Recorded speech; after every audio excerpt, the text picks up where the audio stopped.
As criaturas de fora olhavam de um porco para um homem, de um homem para um porco e de um porco para um homem outra vez. Mas já era impossível distinguir quem era homem, quem era porco.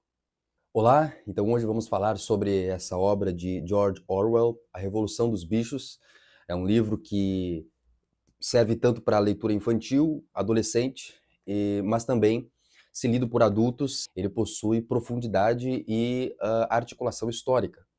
Ele é fruto da desilusão do autor com o mito soviético, né, com a Revolução Russa. O autor ele cobriu, ele fez uma cobertura jornalística da Guerra Civil Espanhola e percebeu ali, em loco, as ideias socialistas postas em prática.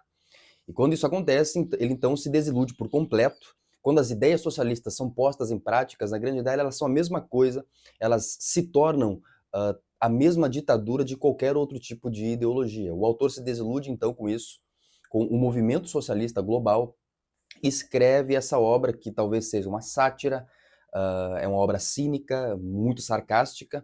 É lógico que a opinião daqueles que são alinhados com a própria ideologia do autor é um pouco diferente.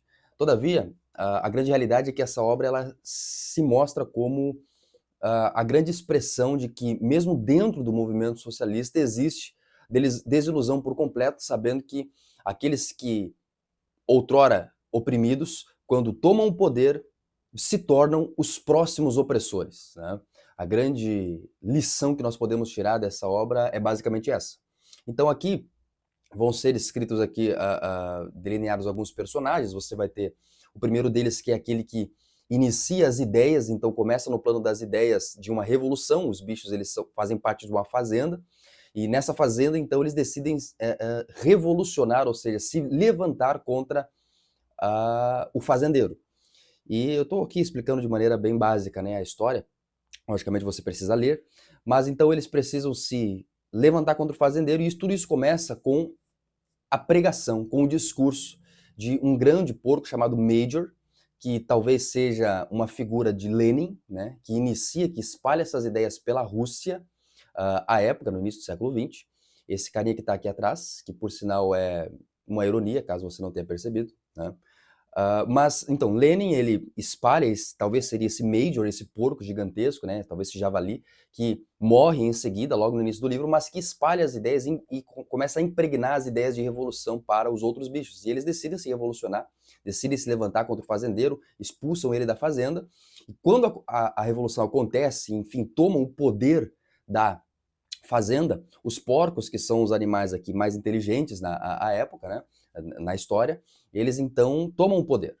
E aqui eles começam então todo o processo de colocar ideias de esperança científica, progresso científico, que seria simbolizado pelo grande moinho que eles querem construir, né, para, enfim, avançar nas ciências. Eles começam uma doutrinação através de ensino, de discurso, de pregações, de sermões ao povo, aos bichos ali que estão, né, doutrinando eles, colocando leis, começam a elaborar algumas leis, código, então, legal, código civil, leis criminais e tudo mais. Eles têm uma polícia, né, que oprime todos aqueles bichos que a partir de então vão tentar se levantar contra as ideias que os porcos estão tentando estabelecer, né? Entre eles mesmos, entre os porcos, existe um racha em determinado momento, que pode simbolizar o racha que teve entre Trotsky e Stalin, né?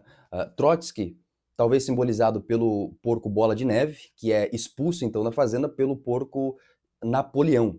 Napoleão, ele, se representando possivelmente Stalin, né, ele então oprime, começa um regime de opressão, né, como eu falei outrora, como eu falei, aqueles que eram oprimidos se tornam então opressores. E isso, aqui falando já do ponto de vista da teologia, você percebe muito presente a teoria ou a doutrina da queda. A doutrina da queda, ela diz, na teologia cristã, na teologia bíblica, que todos os homens não são apenas pecadores, mas são depravados na plenitude do seu ser.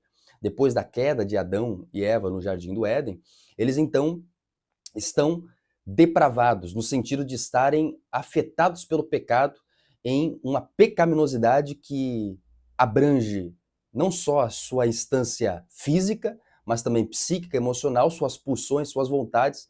A Bíblia vai dizer lá em Gênesis que Deus decide trazer o dilúvio porque o coração do homem sempre se inclina para o mal, é constantemente mal.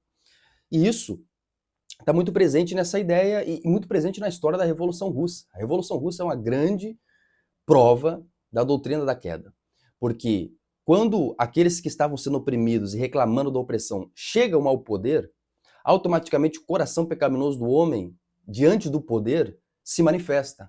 E eles se tornam opressores. E aí a gente tem o regime stalinista, uma ditadura que matou milhões de pessoas, e isso provando que o problema não está na ideologia, não está se é a ideologia capitalista, é socialista, ou seja o que for, ou anarquista. O problema está no coração do ser humano. Todas essas ideologias, todo ser humano, não importa a sua ideologia, quando ele chega ao poder, por exemplo, ele é corrompido por esse poder. A corrupção do coração humano, então, é um tema muito forte, presente aqui, fazendo uma análise sociológica e psicológica, né? É um tema presente que abrange qualquer ser humano, não importando a sua origem ideológica, né? Então, isso é muito presente nesse livro e muito presente na história da Revolução Russa. O regime, ele troca, então, a monarquia, né, de Nicolau, ela muda para o regime socialista soviético, né? E, na verdade, a ditadura continua, a opressão continua, a miséria do povo continua, e todos aqueles que tentam se levantar, que tentam se aperceber daquilo que estão passando, são automaticamente silenciados, calados, cerceados na sua liberdade de expressão. É o que acontece, por exemplo, com a figura do cavalo aqui nesse livro, o Boxer, que é esse cavalo que crê no regime até certo ponto, né? Acredita nas doutrinas ali do regime e tudo mais, mas quando ele começa a se aperceber de algumas coisas estranhas que começam a acontecer na fazenda, por exemplo, os porcos eles começam a mudar as leis por conveniência, então começam a mudar, coisas começam a sumir, o Bola de Neve simplesmente some, e aí chega ali uma figura talvez de imprensa, né, um porco ali que faz talvez às vezes da mídia, né, trazendo ali a parte, né, a ideia do regime quanto ao sumiço daquela pessoa. Isso aconteceu bastante na Revolução Russa, eles começaram, muitas pessoas sumiram que se levantavam contra o regime, os heróis do povo à época da monarquia simplesmente foram apagados da história, né, fotos, registros sumiram basicamente, né, estátuas sumiram, então é algo bem bizarro que aconteceu nessa época na Rússia, né? Isso aconteceu mostrando a grande palavra que representa, eu acho, a Revolução Russa, que representa o ser humano. Seja na Revolução Russa, nas ideias soviéticas, nas ideias socialistas, seja qualquer outro tipo de ideologia. E a palavra que representa o ser humano se chama hipocrisia, né? Uma grande hipocrisia. Você antes pregava contra a opressão e agora você é o próprio opressor, em certo sentido, né? Então esse livro é uma grande sátira, é uma grande denúncia contra essa desilusão que o próprio Orwell, que acreditava no regime, simplesmente passou por ela, né? E se desiludiu com aquilo que a Rússia veio a se tornar. Então fica aqui pelo menos essas 3 lições. A primeira delas é que a história da Revolução Russa, aqui satirizada por essa obra de Orwell, ela demonstra a verdade da doutrina da queda do coração humano, da corrupção do coração humano. O problema está no próprio homem e não está nas ideologias, nas ideias, nas maneiras de organizar o Estado, né?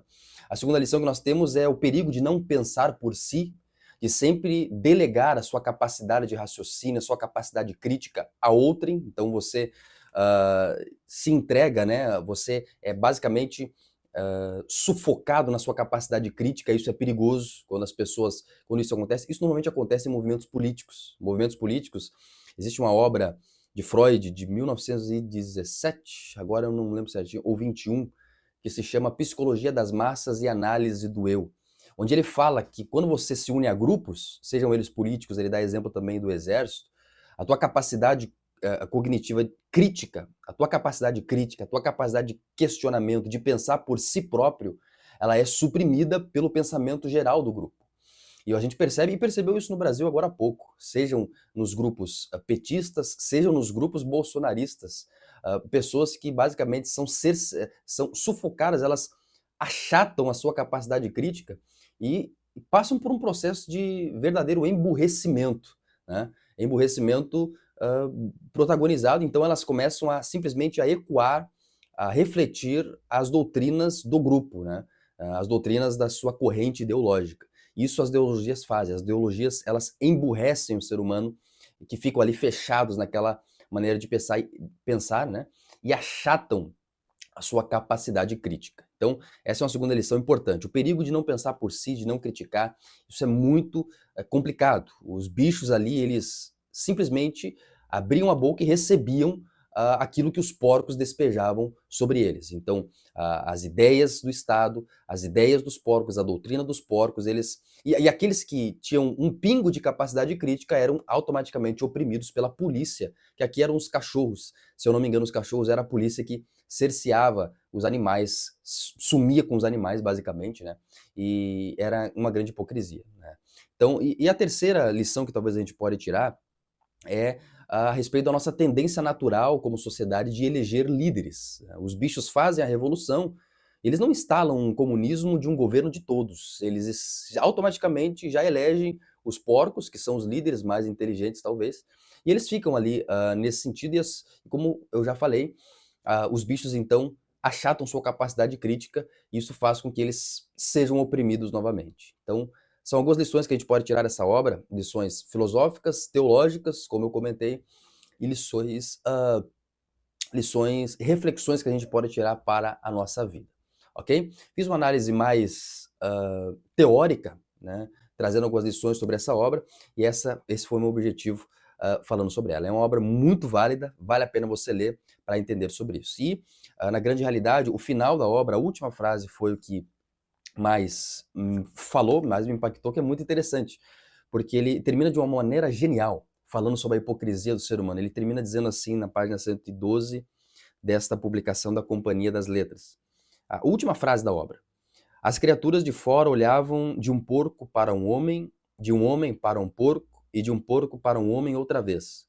Mas já era impossível distinguir quem era homem, quem era porco. Olha só que interessante isso, né? Quando os porcos chegam ao poder, eles que antes instigavam os bichos a falar mal dos homens, porque eles nos oprimem, porque eles fazem isso com nós animais, a gente não pode ser assim e tudo mais. Quando eles chegam no poder, eles se tornam iguais aos homens, né? Olha só aqui presente, não só a doutrina bíblica da queda, mas também a verdade, simples verdade, de que a hipocrisia do coração humano ela não tem limites. Quando o ser humano chega no poder, ele se torna igual àquilo que antes ele criticava. Então, porque a redenção ela não está em ideologias. A redenção, de acordo com a minha crença, com a maioria do público que me acompanha, a redenção ela está em Jesus. Mas aí isso daí já é assunto para outra questão. O fato é que o final dessa obra mostra a hipocrisia da revolução, dessa revolução aqui, a hipocrisia de qualquer ideologia, né? Enfim, e como os porcos eles se tornam iguais aos homens quando chegam ao poder. Essa é a frase que mais me impactou e a frase que eu quero deixar para você, tá bom? Se você gostou dessa análise, peço que você compartilhe, curta e comente aqui embaixo qual foi a parte dessa obra, o que mais te impactou, o que mais falou com você, ou a sua opinião sobre tudo isso que eu disse aqui. Deus abençoe a sua vida.